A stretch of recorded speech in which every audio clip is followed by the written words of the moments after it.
Willkommen zum nächsten Teil vom Türkischen Marsch und in diesem Video geht es erstmal viel um Ablauf und ja, aber auch noch um einen neuen Teil. Also erstmal beim letzten Mal sind wir hier bei dem Lauf rausgekommen mit Fis-Moll, dann war das hier der Cis. So, an dieser Stelle, ich hatte es im letzten Video schon angekündigt, wird der gesamte Teil mit den Läufen, angefangen von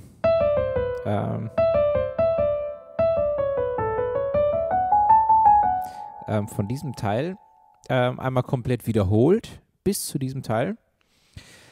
Und nach der Wiederholung kommt wieder dieser Teil, zweimal, genauso wie wir ihn schon hatten. Dann kommt zweimal, auch genau wie es auch schon vorgekommen ist, am Anfang, ja, das ganz bekannte Hautthema.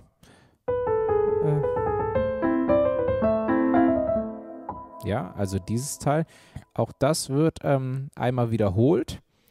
Nach der Wiederholung kommt auch, wie wir es schon hatten, dieser Teil. So, auch der wird wiederholt, also quasi, ja, wie wir das auch schon am Anfang hatten. So, und dann käme ja, ne, also zum Beispiel, ich könnte jetzt auch sagen, dass hier komplett wie von Anfang gespielt wird, dann käme ja als nächstes tatsächlich so, und genau das kommt auch allerdings jetzt nicht mehr genauso, wie wir es schon hatten, sondern in einer Variation. Und damit machen wir jetzt weiter. Die Variation ist in der Theorie ganz einfach, lässt sich auch sehr einfach merken, aber in der Praxis eine kleine Herausforderung, nämlich diese Oktaven werden jetzt nicht mehr gleichzeitig gespielt in der rechten Hand, also die linke Hand bleibt komplett gleich, aber in der rechten Hand spielen wir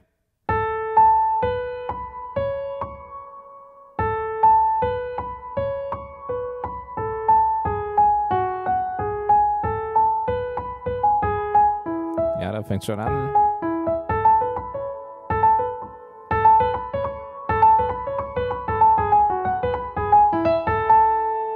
Beziehungsweise der letzte wird tatsächlich zusammengespielt, nicht nacheinander. Ansonsten werden die Oktaven nacheinander gespielt, und zwar unten, der ist der untere Ton, dann der obere Ton jeweils. A, A, H, H, Cis, Cis. So, und das ist jetzt wirklich Techniktraining.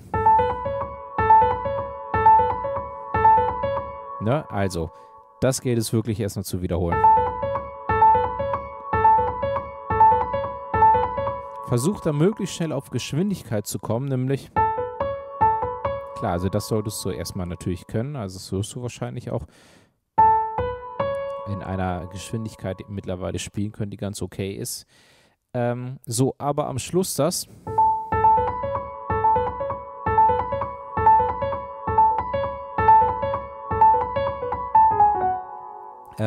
Ja, das ist definitiv Techniktraining und da solltest du versuchen, möglichst schnell zu werden in den Wiederholungen.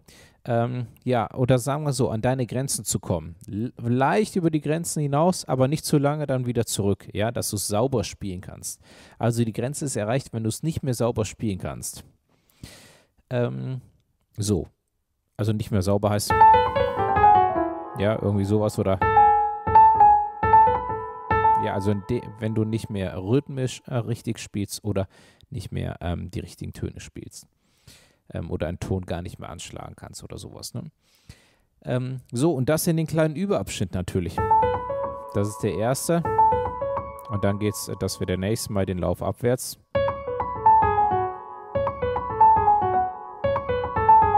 So, und vor allen Dingen hier eine kleine Hilfestellung, was den Fingersatz angeht. In erster Linie spielen wir Daumen, kleiner Finger. Allerdings jetzt, guck mal, wenn ich auf die schwarze Taste gehe, das Gis mit dem Daumen spiele, siehst du schon, wie mein Ringfinger oben liegt, nämlich der liegt schon auf dem Gis.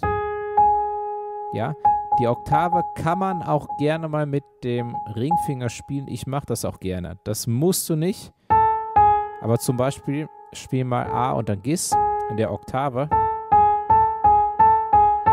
Das ist ein ganz anderes Gefühl, als wenn du beides mit dem kleinen Finger spielst. Ne? Also, wenn du chromatisch runter, also von der weißen Taste auf die nächste runterliegende schwarze Taste gehst, bin ich ein großer Fan davon, das hier mit dem Ringfinger zu spielen. Also,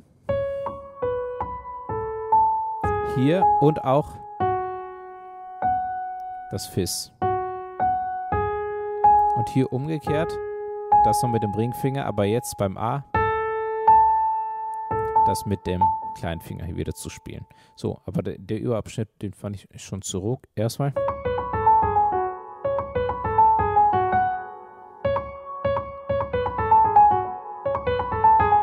Ja.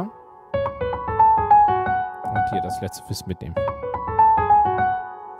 So, das ist der nächste Überabschnitt dann.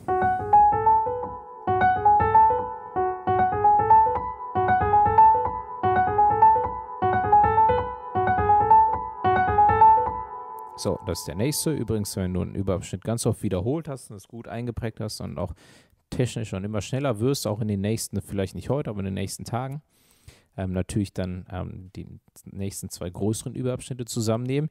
Jetzt kommt die größte Herausforderung. Gis, E, A, H.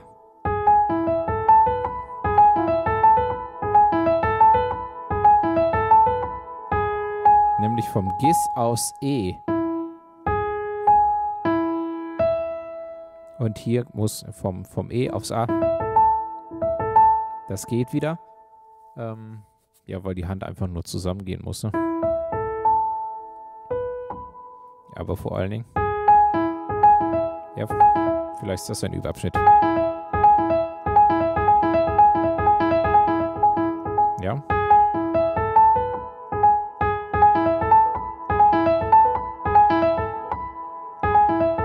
Also es geht definitiv, aber ist halt eine Wiederholungssache.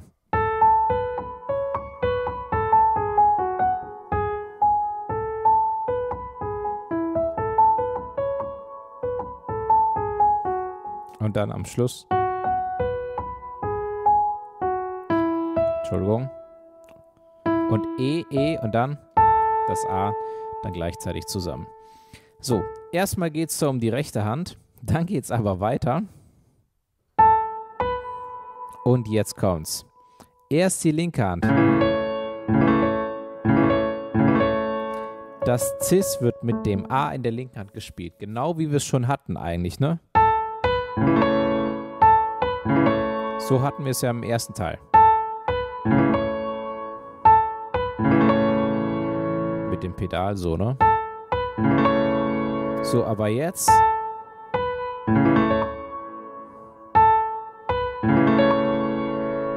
Das ist die Reihenfolge. Also erst die 3 Vorschlagsnoten, dann A und Cis und dann das Cis oben.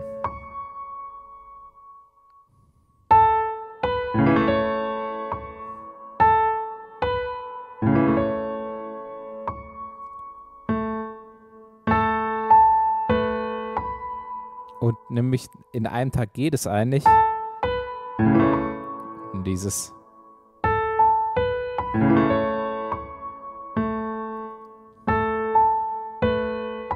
Aber jetzt schon wieder.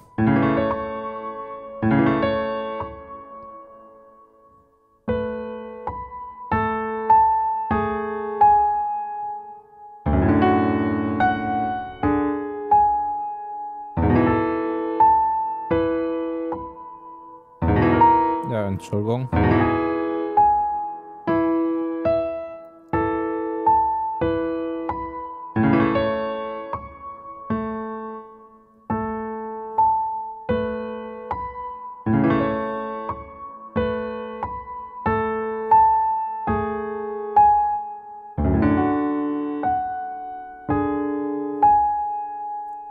Entschuldigung, da ist ja...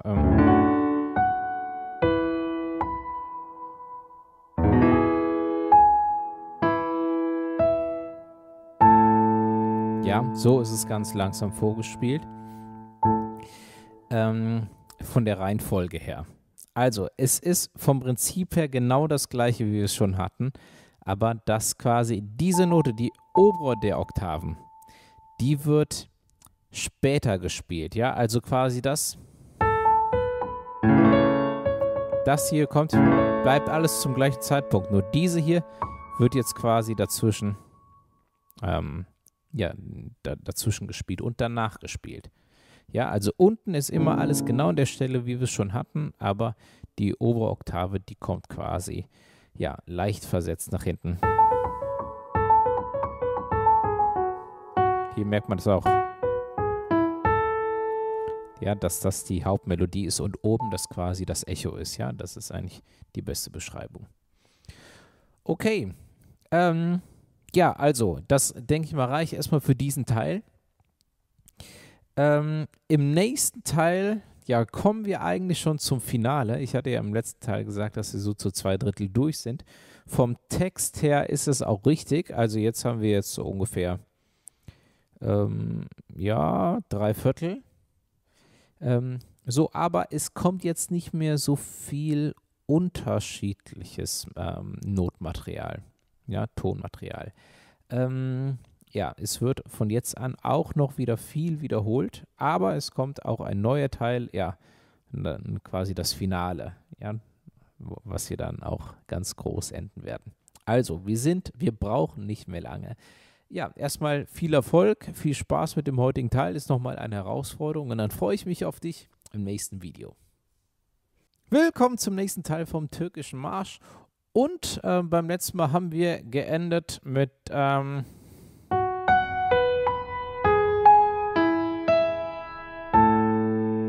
A in der rechten Hand und dem A in der linken Hand, beziehungsweise in der Wiederholung. Der letzte Teil wird wiederholt und übrigens, falls du jetzt hier in dem Video bist und das hier mit den Oktaven war noch zu hart für dich, theoretisch kannst du dieses Oktaven-Echo weglassen und den Teil natürlich so spielen, wie er davor war. Klar, es ist eine schöne Feinheit und ich finde, es lohnt sich da dran zu bleiben.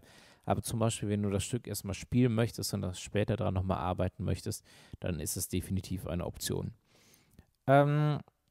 So, also, in der Wiederholung, also der letzte Teil wird einmal wiederholt, enden wir nicht nur mit dem A in der linken Hand, die rechte Hand ist schon richtig so, sondern wir machen noch einmal auch in der linken Hand, ja, einmal dieses Arpeggio, 1, 2, 3, 4. Und zwar das gleichzeitig, linke Hand. Und dann haben wir am Schluss nur diese Sache. Und zwar ist das, ja, das hier. Das folgt jetzt gleich. Worum es mir nur geht, ist das Cis in der Oktave. Und dann das Cis hier oben alleine. Und zwar wie folgt. Also links zusammen, links und rechts nur kurz das Cis und dann geht's in den nächsten Takt. Nochmal. Zusammen, links, zusammen, links, rechts und der Akkord aus dem nächsten Takt. So, und mit dem nächsten Takt machen wir weiter. Hier oben, das ist ein A-Dur-Akkord. Cis, E, A, Cis. Das wird einmal gespielt, das wird ein zweites Mal gespielt. Dann haben wir einen Lauf. Eigentlich nur aus 3 Tönen bestehend. D, Cis, H, Cis. Und das gleiche wird wiederholt. Also zweimal.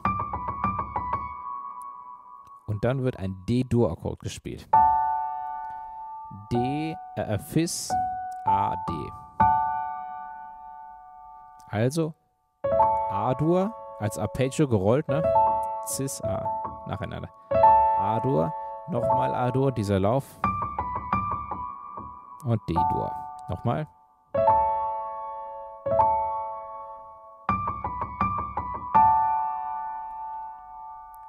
Das ist der nächste Überabschnitt. A-Dur, A-Dur, la da da da da da da da und D-Dur. So, bis dahin. Die linke Hand spielt an der Stelle.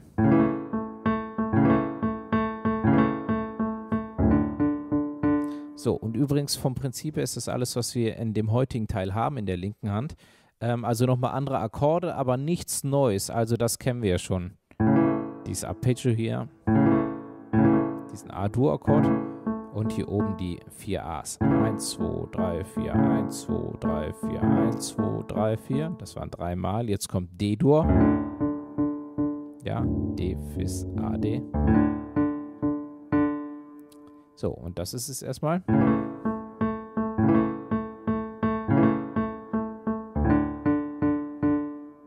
So, wenn wir beides zusammenbringen, übrigens, die werden nicht gleichzeitig, sondern nacheinander gespielt. Dann wirken sie auch noch prächtiger. Guck mal, mit Pedal.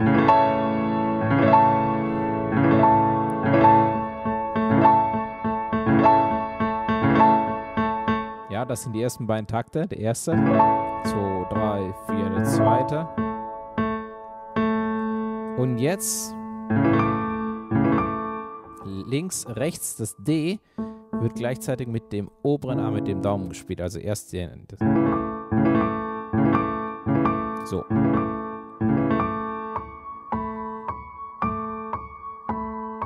Und jetzt hier rechts werden 2 Töne gespielt und links ja, immer einer. Also zusammen, rechts ist das.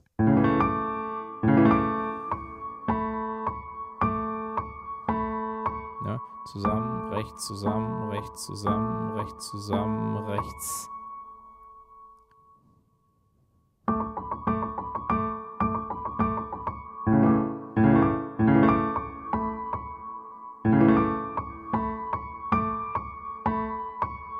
Und jetzt kommt ein D-Dur-Akkord rechts und auch links. Und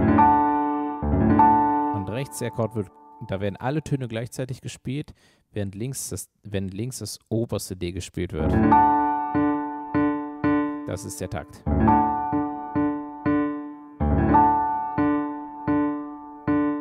So, bis dahin mal alles zusammen. Erst A-Dur.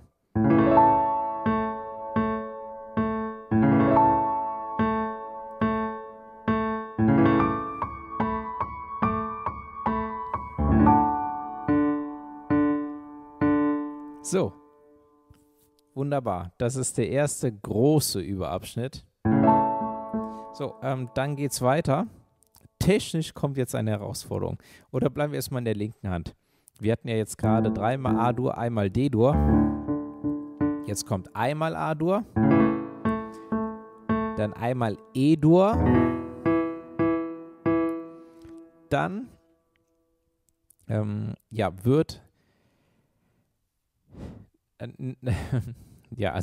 dann wird eigentlich alles wiederholt. Also, jetzt kommt einmal A-Dur und einmal E-Dur.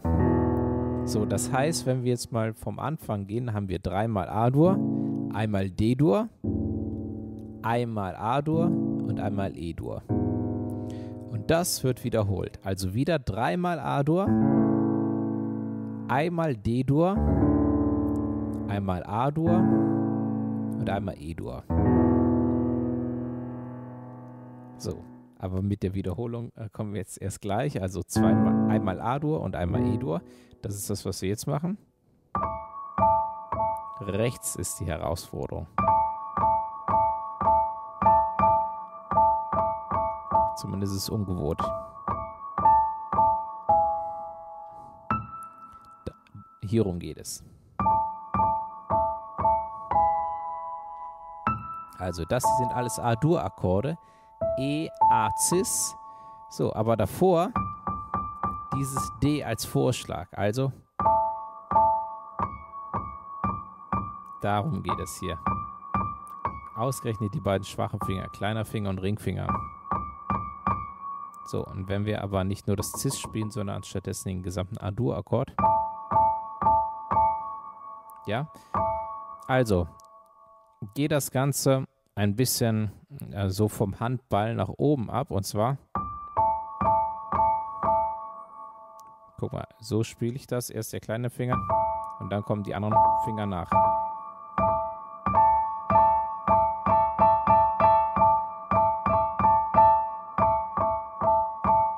Wichtig ist, dass das Gewicht auf dem Cis ist und nicht auf dem D.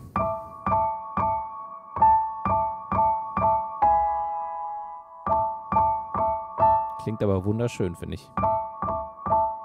Und dann ein E-Dur-Akkord. E, Gis, H. Und am Schluss nur das E. 1 und.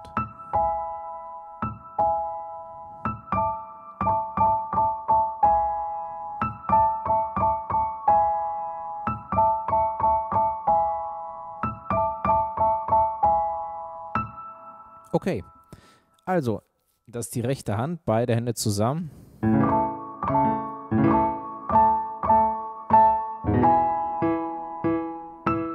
Also, erst die linke Hand wieder.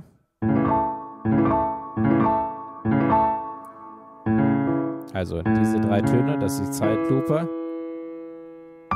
Dann das D. Dann das D und dann A, Dur und E. Und A. A, Dur und A.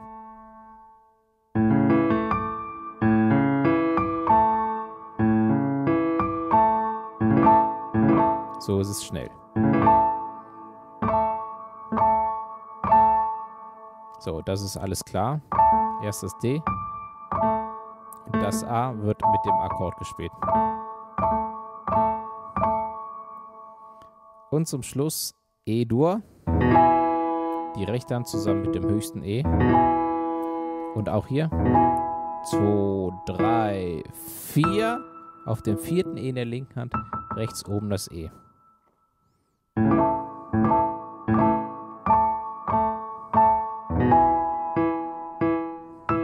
Nochmal.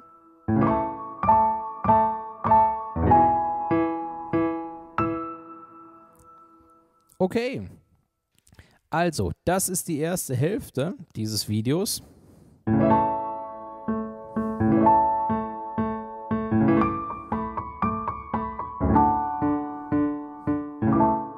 Entschuldigung. So, dann wird es nämlich wiederholt. Der Anfang quasi. Wieder dieser Lauf. Und jetzt nur einmal. Also nicht 4-mal, sondern nur einmal der A-Dur-Akkord. Das wird technisch quasi einfacher. Die linke Hand spielt trotzdem 4-mal durch. Und jetzt wird es beim E-Dur dafür schwieriger. Jetzt machen wir es hier. So, und zwar der E-Dur-Akkord und davor wird das Cis gespielt.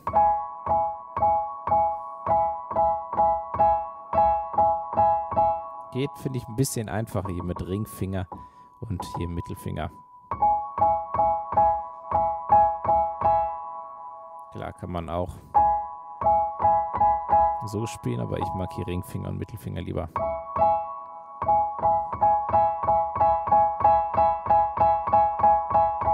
Eins, 2, 3, 4 und die linke Hand.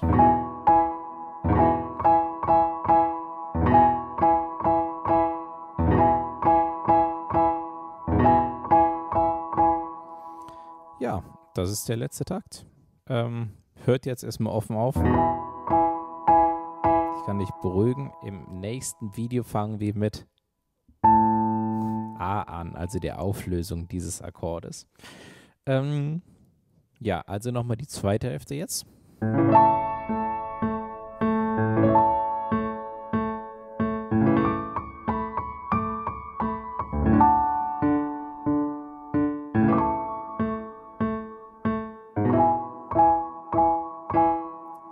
Das war's bis heute.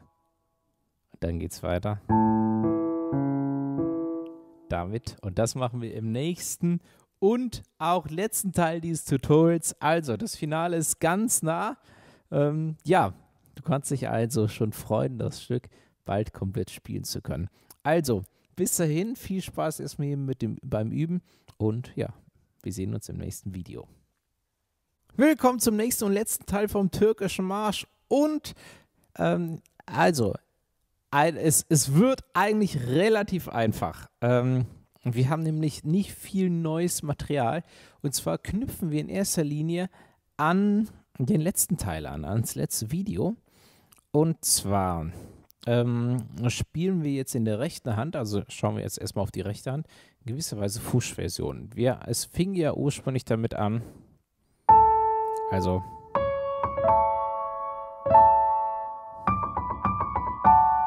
ja, auch mit dem. So, und was hier nämlich, womit wir heute anfangen, ist erstmal ein A, ja, das ist der Schlusston, aus dem letzten Video, damit haben wir im letzten Video aufgehört. Dieses A hier mit dem Zeigefinger. Und dann fangen wir nämlich wieder an.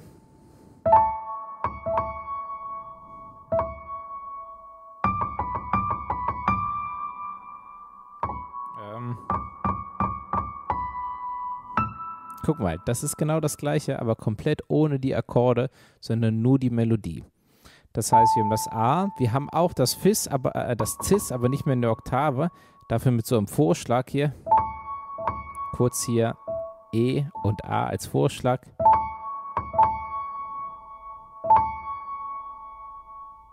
Also.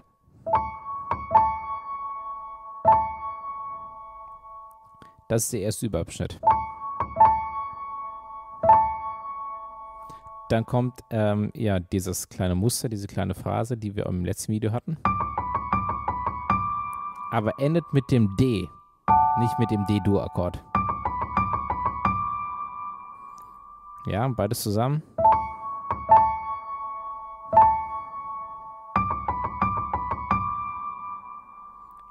So, also bis dahin. Dann geht's weiter. Ja, auch einfacher, nicht mehr mit dem gesamten Akkord, sondern nur D und Cis. Kann man daher hervorragend hier mit Mittelfinger und Zeigefinger spielen oder auch gerne Ringfinger und Mittelfinger. Nämlich hier das H sollte am besten mit dem Zeigefinger, das E hier mit dem kleinen Finger gespielt werden. Also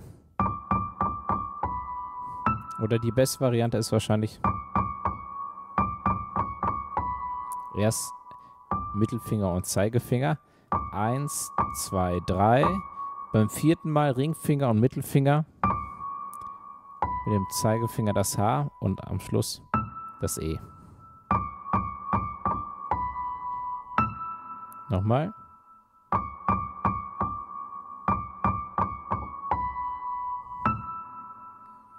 Ja, also erstmal bis dahin.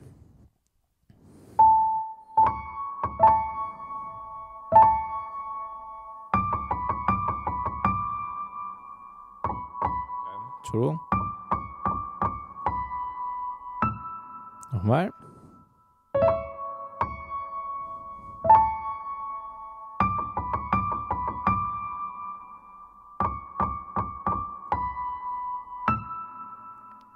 So, das ist die erste Hälfte unserer Wiederholung quasi. Und nehmen wir jetzt erstmal die linke Hand dazu, nämlich die spielt etwas anderes. Und zwar folgendes Muster.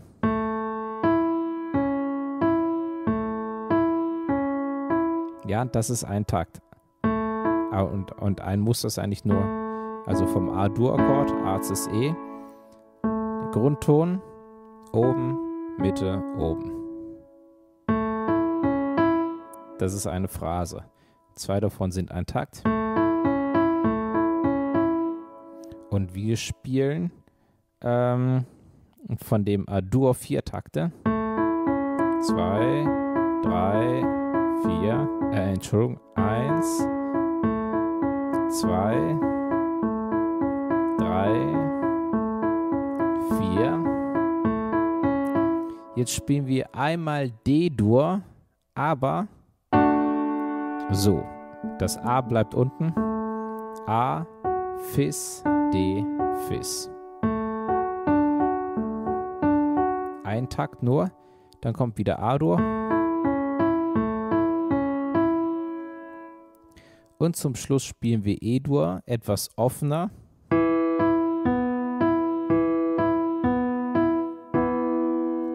Und zwar mit E, H und E, aber das Muster bleibt das gleiche. Grundton, Oktav, Quinte, Oktav. Ja, unten, oben, Mitte, oben, unten, oben, Mitte, oben. Das war's. Also nochmal. 1, 2, 3, 4. Jetzt D-Dur. Einmal. Und wieder A. Und jetzt E. Ja. Also. 4 Takte, wobei ein Takt heißt, das ist ein Takt. Ja. 4 Takte A-Dur. Ein Takt D-Dur. Das ist ein Takt. Ein Takt A-Dur. Und ein Takt E-Dur. So, das ist alles. Das heißt, pass auf, mal der Schluss vom letzten Video. Entschuldigung. Und jetzt geht's los. A und A zusammen.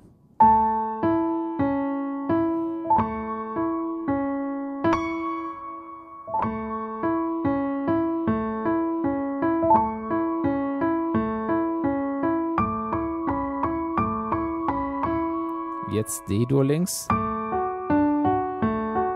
Wieder A-Dur links. Entschuldigung. Ja, also zusammen links, zusammen links.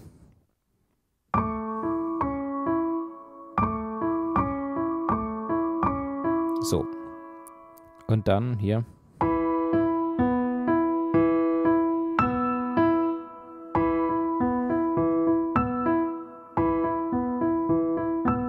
Das ist der letzte Takt. Okay, also das war die erste Hälfte jetzt des heutigen Videos mit beiden Händen. Es wird natürlich wiederholt, allerdings wieder in der Oktave, wie wir es im letzten Video hatten.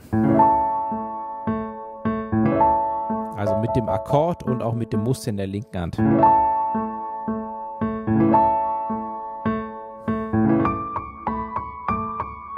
Auch hier mit dem Akkord. Und auch hier, aber nur einmal A-Dur, quasi wie im zweiten Durchgang im letzten Video. Und auch hier wie im zweiten Durchgang im letzten Video, nämlich E-Dur, jetzt 4-mal. Ja, also diese zweite Hälfte, die jetzt hier geendet hat, ist genau die gleiche wie im letzten Video, die zweite Hälfte. So, und jetzt kommt quasi das eigentliche Ende. Jetzt kommt A-Dur. Pass auf, ich mache erstmal nur die linke Hand. A-Dur einmal. 1, 2, 3. Achtung, jetzt beim 4. Mal. Wir bleiben die ganze Zeit nur noch bei A-Dur. Jetzt wird allerdings das hier doppelt so häufig gemacht. Also wirklich dieses Arpeggio. Noch ein A alleine. Nochmal direkt das Arpeggio. Nochmal ein A alleine. So, erstmal bis dahin. Also nochmal. 1, 2, 3 Mal, wie wir es hatten. Jetzt 1, 2. Ja, nochmal.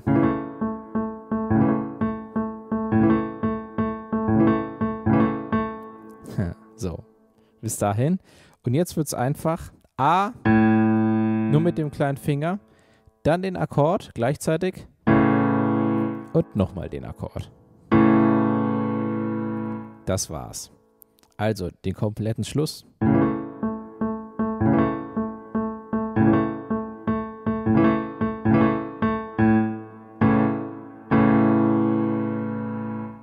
Fertig. 1, 2, 3, 1, 2, A, Akkord, Akkord. So, unten der rechten Hand läuft es ähnlich ab. Wir haben erstmal den Akkord mit Cis, E, A und Cis, A-Dur-Akkord, die Cis sind außen. Dann haben wir, Entschuldigung. Die A's sind außen am Anfang. Beim Akkord. A, Cis, E, A. Nämlich dann gehen wir aufs Cis. Dann gehen wir wieder aufs A. Dann gehen wir aufs E. Wieder aufs A. Aufs Cis wieder. Und jetzt wechseln wir zwischen A und Cis. A und E. Spielen A in der Oktave. Den Akkord. Und nochmal den Akkord. Pass auf, das Muster ist eigentlich ganz einfach. Akkord, also dann Cis, dann A und E, dann A und Cis. Ja, also das heißt, wir hatten hier A, Cis, A, E, A, Cis. A, Cis, A, E, A, Cis. Das hatten wir bisher. Jetzt in der nächsten Hälfte kommt A, Cis, A, E und dann bleiben wir auf A in der Oktav, A als Akkord und A als Akkord. Ja, nochmal, zweite Hälfte. A, Cis, A, E, A, Akkord, Akkord. Nochmal.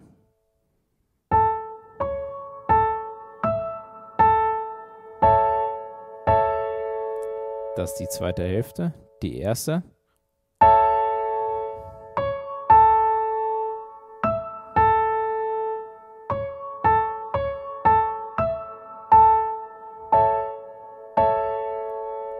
Und jetzt hast du auch schon den Rhythmus gemerkt, und zwar 1, 2, 3, 4, 1, 2, 3, 4, 1, 2, 3, 4, 1, 2, 3, 4 und Schluss. Wir haben hier quasi 1, 2, 3, 4 die ganze Zeit. 1, 2, 3. Der wird 3 gehalten, den nur ein. Jetzt wieder 3. 1, 2, 3, der nur ein. Jetzt wieder 3. 1, 2, 3, nur einen. Und jetzt jeweils nur ein. 1, 2, 3, 4 und Schluss. A, Akkord, Akkord. Ich spiele es noch ein paar Mal. 1, 2, 3, 4. 1, 2, 3, 4. 1, 2, 3, 4. 1, 2, 3, 4. 1, 2, 3, 4. Schluss. Nochmal.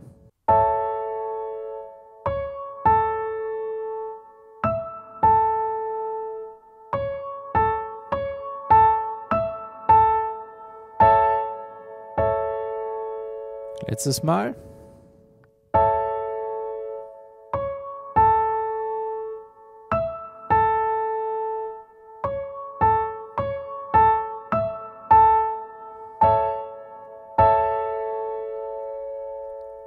So, und jetzt mit beiden Händen zusammen.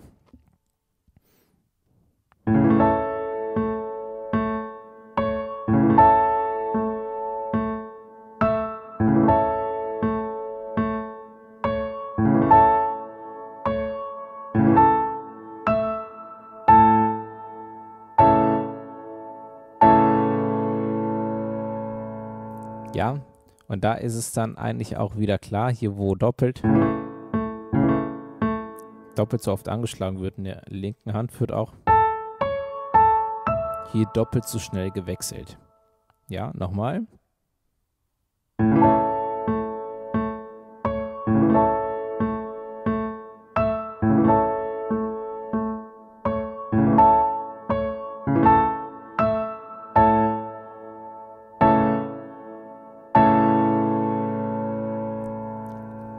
Das ist das grande Finale und das ist das, das ist das Stück, das ist der türkische Marsch. Ja, also das war, also es ist nicht das längste Tutorial, was ich je gemacht habe, aber definitiv eines der umfangreichsten. Und ich freue mich sehr, dass du vor allen Dingen so lange mitgehalten hast. Ja, dass du noch immer dabei bist. Also am Schluss muss noch ein bisschen gearbeitet werden. Ja, aber es ist definitiv auch nicht mehr das schwierigste Video. Wenn du vorher schon viel gemeistert hast, ja, dann wird das wahrscheinlich für dich hier ein Kinderspiel sein. Und in dem Sinne erstmal herzlichen Glückwunsch. Super, dass du es bis hierhin geschafft hast. Ja, also erstmal vielen Dank, dass du wirklich so lange dabei bist, aber auch wirklich, ja, meine Gratulation. Ja, also, was bleibt mir jetzt noch anders übrig, als hier einfach ganz viel Freude, ja, nicht nur jetzt noch am Schluss beim Üben zu wünschen, sondern auch mit diesem Stück. Genieße es zu spielen. Ja, das hast du dir verdient. Also, ich freue mich auf dich in einem weiteren Tutorial.